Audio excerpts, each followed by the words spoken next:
Now, today I'd like to focus on the sending end of this. Put up here the simple model. Actually, what this plays out in the real world as is ineffective speaking because we're not taught how to do it.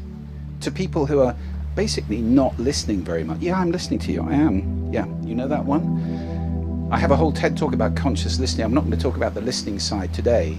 I am going to talk about the speaking side and a little bit about the context for it, which very often is not a room that's set up like this to be perfect. It's a noisy place with bad acoustics where we're challenged in the sending.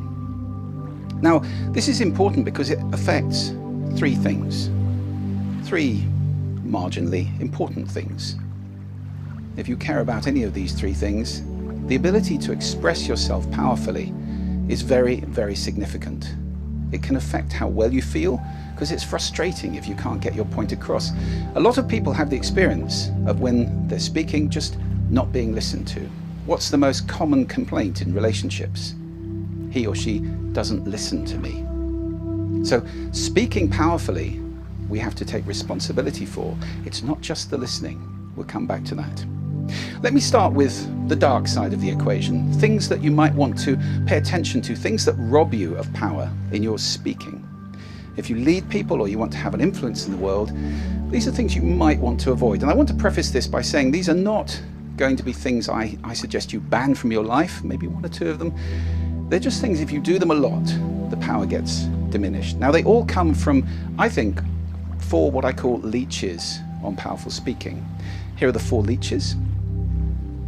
And these may be things that you recognize, things that you've come across before. People love these things. We all love to look good, don't we? And a lot of our talking is actually about looking good, being impressive. Have you come across people who do, for example, competitive speaking? I went to Greece this year on holiday. Oh yeah, I've been to Greece 7 times. Oh, it's a bit of a joy kill, isn't it? That is coming from wanting to look good. If there's one thing we adore more than looking good, it's being right. And that tends to lead to all sorts of very definitive, dogmatic responses. People-pleasing, saying things in order to be liked. And finally, fixing. A fixer is somebody for whom it's not okay for anybody to be upset. Don't cry, don't be upset. Let's find a solution. Sometimes people need to be upset. Now, all 4 of these things come from one emotional base. Can you guess what that is? I've heard 2 people say it. Absolutely. That's where they come from. And if your speaking comes out of fear, it does rob you of power. And it tends to get expressed in what, in my TED talk on powerful speaking, I called 7 deadly sins. Now that is a joke, ladies and gentlemen. I'm not saying these are deadly sins. And I want to repeat, I'm not saying don't do them. I'll try and qualify them for you as I go through, because I've got a bit more time than I did on that occasion. Here's the first of the deadly sins, gossip. By gossip, what I mean is speaking ill of somebody who's not present. So it's not gossip to say, isn't it lovely, they're getting married? No, it's gossip to say, did you see what he was wearing this morning? That kind of gossip. It's very seductive, we all like to indulge in it, but you know perfectly well that if you're listening to somebody who's an inveterate gossip, the moment you walk away, who are they going to be gossiping about? It's you, isn't it? Now, an interesting exercise that I could commend to you if you want to take it on is to abstain from gossip for a day. Try a day. When you start thinking about it, you can't read newspapers, you can't read magazines, you can't enjoy broadcast media at all, because a vast amount of what we consume is actually gossip. If you made gossip punishable by death, the world would be a very quiet place, I would like to suggest. It's a way of speaking which is seductive and yet not productive, and if you indulge in it a great deal, people won't trust you. Then there's judging. I don't mean here judgment as in discernment. Obviously it's important to discern, to unravel the good from the bad, the wheat from the chaff. What I mean here is condemning out of hand. Have you ever had people around you who are condemnatory the whole time? Blaming people, condemning people, dismissing people. It can be very tiring to listen to somebody who's like that. Third, we have negativity. My mother in the last years of her life became, sadly, very, very negative. And her worldview was essentially everything's awful. So I took in a newspaper to her. And I said, oh, look, it's October the 1st today. She said, I know, isn't it awful? Well, if October the 1st is awful, what hope have we got, really? Now, you may have been around somebody who's that negative all the time. It's very tiring, debilitating to be around that. I wonder how negative or positive you are in your speaking generally. I can't do that. No. Is yes the most ready answer, or is no? Then we have the British national pastime, complaining. Now again, I want to make this clear. If your food is cold in a restaurant, complain. You can do something about it. I'm talking here about complaining about things we can't do anything about. The weather, which we do in this country a great deal of the time. The government, the sport. If you can do something, do it. If you can't do it, complaining is just viral misery. Let's face it. And then we have this guy. We've all met this guy. We've all been this guy. Excuses. It wasn't my fault. As an alternative to that kind of nonsense, how about just say sorry? This is what I'm putting in place to make sure it never happens again. Now let's move on. That's a clean way to move on when you've made a mistake. Excuses just get in the way. And we've got exaggeration. Now this could be slight embroidery. We do tend to use hyperbole a great deal in our speech. Verys and reallys and fantastics. As I often say to Americans, how on earth do you describe a sunset now? If a pair of trainers is awesome, what is a sunset? That word has been lost to them. Fortunately, not so much in this country, but let's keep it for those special moments. It's another very interesting exercise, if you want to take it on, to have a day of saying exactly what you mean. No hyperbole, no exaggeration, certainly no embroidery. I mean, have any of you ever claimed you've read a book you haven't read? Oh yeah, Solzhenitsyn, yeah, he's very interesting, isn't he?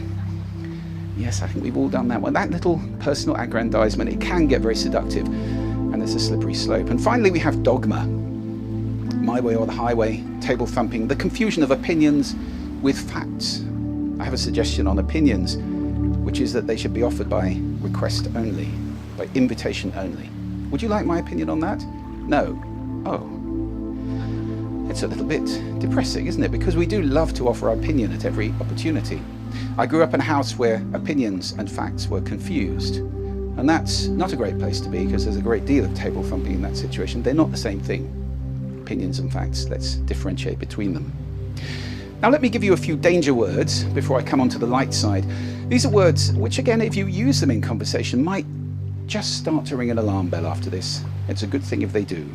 Here's the first one. Now, I've actually banned this word from my vocabulary altogether. I can't think of a single positive use of this word. If I use it about myself, then I'm beating myself up for not doing something that I should be doing. If I use it about you, you should really lose some weight. Whoa. That's kind of setting myself up as superior and judgmental, and you won't like it very much. There are many alternatives to the word should. I will, or I feel as though I should. That's interesting. That's interesting is a very useful phrase to use here. So that may be one that you want to think about removing. Here's a seemingly innocent word that takes a lot of power away in our speaking. I'm not talking about the adjective, which is a great word. I'm talking about the specific adverbial use of only, merely. She's just a child, minimizing. I'll just have one more. We will know that one. Minimizing. Try these on for size. I'd just like to start with some housekeeping announcements. Rewind. I'd like to start with some housekeeping announcements. Which one's more powerful? In the first one, I was apologizing without saying it, wasn't I? It's just a small thing. Do you mind if I just do this?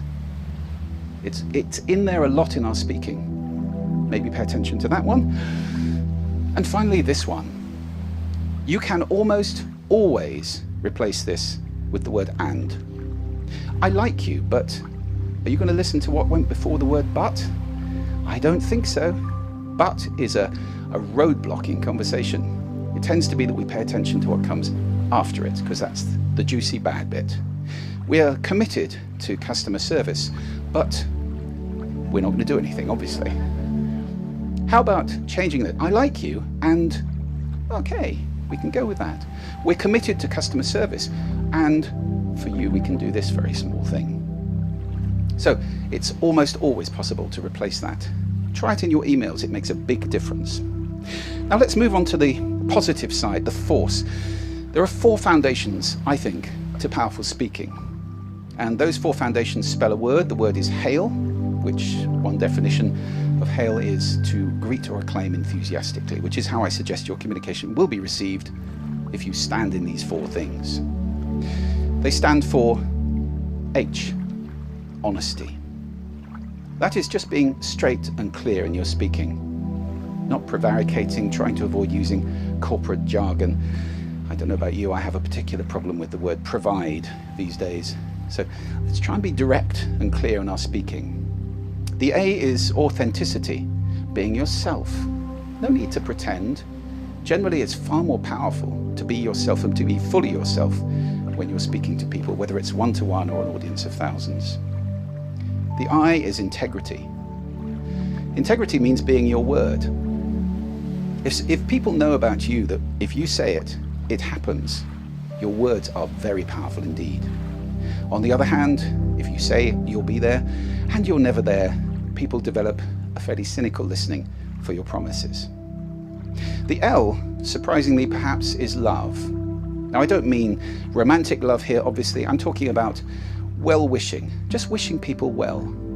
It's sometimes necessary to temper the complete honesty that I'm suggesting. My goodness, you look awful this morning. Not necessary to actually say that. So love is kindness and it tempers the whole conversation. Hail is a very powerful place to stand. And if you're standing on those 4 things, people can recognize where you're coming from and it's much more powerful. Now let's talk about something which you may not know you have. You have this amazing instrument in your throat. It's a combination of throat and breath, of course.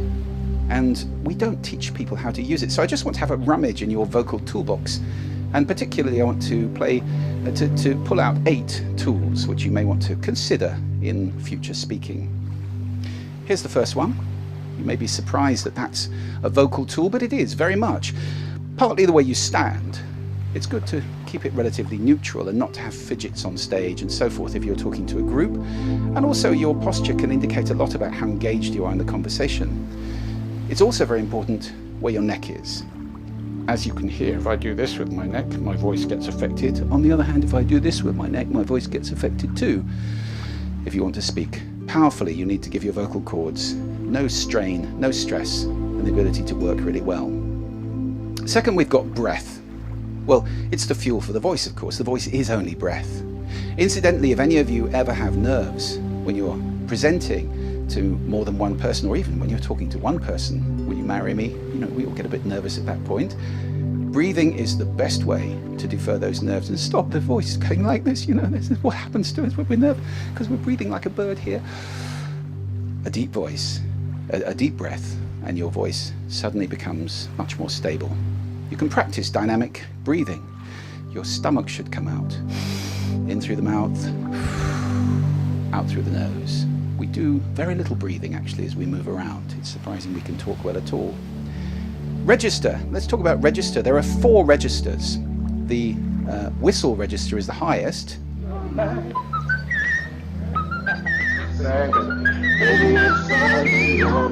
That's Mariah Carey who can do the whistle register. I don't suggest this is very worth practicing. It's not tremendously useful in your daily life. One down from the whistle register we have falsetto. You may know falsetto. This is falsetto when you change gear. Again, not wildly useful in business conversations, I would suggest, or in presentations, although it is used a lot in music.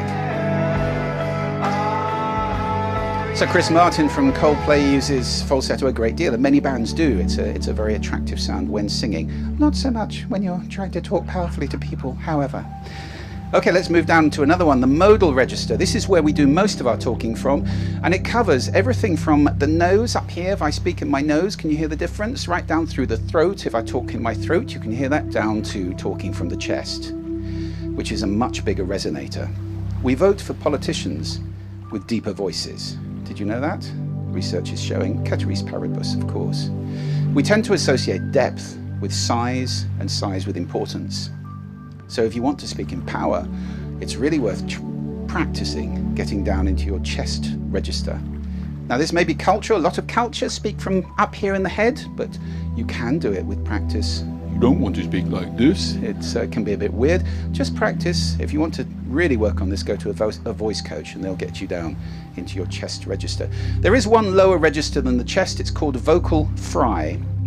And I used to say not used very much. Sounds like this. Yeah. I don't know what happened to him, but it sounds, yeah, that kind of thing. Sadly, it is used a great deal now. Yeah, we're really stoked about this idea. It's really cool. This is awesome. Largely by Americans, I have to say, but it's coming more and more into this country.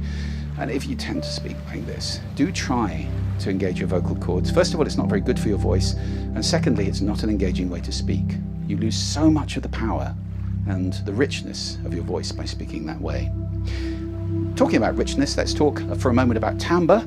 Timbre is the texture of a voice. We tend to prefer voices which are, we describe in the same way we describe hot chocolate, rich, warm, smooth, dark, and so forth. Then we talk about pace and pitch. You can get very excited, going very, very fast, or slow, right down to make a point. You can change your excitement just with pitch. Where did you leave my keys? Where did you leave my keys? Different emphasis altogether. Then we got prosody, the sing-song of voice. I love prosody. Monotonous comes from the idea of speaking in a monotone. Monotonous is exactly that. It's very boring. So prosody is route one for emotion. And finally, penultimately, we have volume, getting very loud to make a point, or whispering, which can also be very powerful. And finally, we've got silence. Nothing wrong with a bit of silence. You don't have to fill it with ums and ers. Not necessary. You can use it as your friend. Most people don't use it well. Now, if you have seen my TED Talk on conscious listening, I used a metaphor, a short mnemonic for communication: receive, appreciate, summarize, ask, for good communication. Two of these steps actually involve speaking. Summarize the word so. I want to form a society for the preservation of the word so. It actually means therefore. Therefore. So if you've got a so person in a meeting, so this is what we've all agreed. Now we can move on to that. If you don't have a so person, it can be a very long meeting indeed. And it does mean therefore, and it's getting abused, particularly in tech circles. What's your name? So, I'm John. I'm sorry, I don't get the therefore bit. Is that only because I asked you, perhaps? So let's try and preserve it for what it's good at. And then you were asking, open-ended questions are good. Have you come across clean questions? What did you have for breakfast? That's a clean question. What did you have for breakfast? Did you have the eggs or the sausages? That's what we tend to do, offering little suggestions. Practice clean questions, and sometimes beware of the question why. It can be taken quite tough. Why didn't you do that? That can be taken as a criticism. Finally, I just want to give you a couple of pointers. First of all, the concept of a listening, and then roadblocks to listening, to speaking and being received. You always speak into a listening. What do I mean by that? Well, this audience right here, right now, has got a listening for me, and I can tell what it is by looking at you. You can tell it always by little micro body language. This is a perfectly good listening we're seeing here. They're all looking pretty enthusiastic, aren't they? This, on the other hand, perhaps would give us some warning signs. So body language can give it away. How do you spot a listening? You just pay attention. You ask yourself, what listening am I speaking into? It's a huge mistake to think that everybody listens like I do. We all have individual listenings, and every audience has an individual listening. Let me just cover a couple of buttons and triggers, barbs and bombs. These are obstacles to getting your message across. We all have buttons that get pushed, things that we don't like. And if you're not aware of that in somebody else, you can innocently say something which can really upset them. And we also can insert little barbs, can't we, in our loved one conversations. We can just put that little dig in there, or even drop a huge bomb into a conversation which is completely terminal for it. Here are 4 things which tend to get in the way of communication in that way. Semantics, simply misunderstanding. That can be very big. Cross-cultural, cross-language. We can really misunderstand people, can't we? Making assumptions about your listening, or you making assumptions about what I'm saying and what I mean. Generalizations, taking one data point, extrapolating it off into the stratosphere. That's when we start using words like always and never. And those tend to wind up emotions. Now, emotions are wonderful things. I'm not saying don't have emotions. If they get very strong, and particularly if they're negative, then they can really interfere with the communication process. And we all know that when we're absolutely enraged in an argument. What tends to defuse emotions is listening. I would suggest there's an inverse relationship between listening and being upset. The more I listen to you, the less upset you'll become. The more you listen to me, the less upset I become, and so forth. So, if we put some of these principles into practice in our sending, I can't guarantee people are going to listen perfectly, but I would say you will have a much better chance of being received fully. And we turn this situation much more into this, where you're speaking consciously, and perhaps you can ask people to listen consciously in perhaps a room that's better designed, or we take ourselves off to a place that's better designed. And then we have a world where sound actually is working for us instead of against us. And I think that's a world that's worth striving for. Thank you very much indeed for your attention today. If you start listening, then everything else opens out. It's like turning up the colour on a TV set to engage your ears. And actually, it's a wonderful sense once you start to use it. And then you can start to think about how you're sending as well. Awesome. Julian, thank you so much. Thank you. Lovely to have you. Cheers.